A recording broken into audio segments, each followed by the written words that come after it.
tell you something dangerous. Success is one of the biggest lies you have been sold. You were taught to chase success. You were taught to sacrifice for success, even lose yourself to achieve success. But what if I told you the way to success has been defined for us, especially as women, even as black women, most importantly as African women, it's never designed for us to win. Think about it. In the time we were children, many of us were told, go to school, get the degree, get the job, get married, buy the house, raise the kids, and you will be successful. What happens if you do all those things and still you remain unfulfilled, still broken, and still question yourself, who am I? I've seen brilliant women with PhDs struggling to pay rent. I've seen women in powerful position crying themselves to sleep because their life doesn't look like freedom. Women running businesses but drowning in debt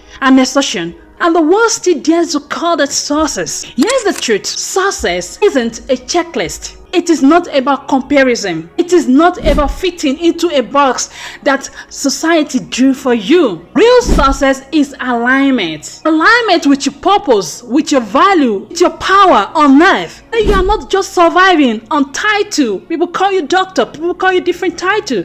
You're not just standing on the stage and people are applauding you, but driving with freedom, impact, and having peace of mind. That is what success is. Because the degree without purpose, that is pressure. That job without passion, that is slavery. That marriage without love or respect, that is bondage. Rise up as an achievement. As a lecturer, data scientist, I love numbers, and numbers don't lie. African women are graduating in records number every year. They're starting businesses faster than almost any other group, leading in boardrooms. Yet, that is what we call fulfillment gaps. There is what we call mental health struggle. And this is increasing among black women. That is when I realized the system was never designed for us to drive by their definition of success. I had to unlearn that myself.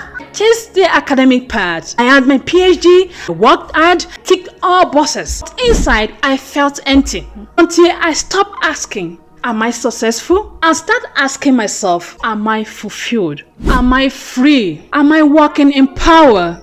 And that shift didn't just change my career, it's changed my entire life. And this is the reason why I built Empire Talk, to help other women rewrite the definition of success on their own terms. So let me ask you again, what would success look like if you strived away the expectation of culture, the society, a comparison with other people? What if success wasn't about the house you have? It is not about your marriage. It's not about your career. It is not about a car that you just bought. But success is about your freedom. The freedom to say yes when you want to say yes. The freedom to say no when you want to say no. The freedom to live boldly and do whatever you want to do with your life. Because here's the secret. People you envy aren't always successful as you think. They are just loud. And create a success story that is sustainable, authentic, and powerful. Not one that looks good on Instagram. The one that feels good inside your soul, inside your spirit. You can feel it. So here is your challenge. Take a piece of paper today. Write down your definition of success. Not this society definition of success, not the Instagram, the Facebook, the social media definition of success. What you think success should be for you. And if you are ready to go deeper, join my community of Empire Talk, because this is where we equip women to build wealth, freedom, and empowerment on their own terms. And if this spoke to you, share it with a woman who needs to hear it. Let's rewrite the story together. You have been sold a lie about success. You don't need to chase it. You only need to redefine it. And when you do, you stop living for people to praise you. You start living for your freedom. That is the real story, and it starts with you. My name is Eunice, Irewole, and this is Empire Talk. Let's rise together, shall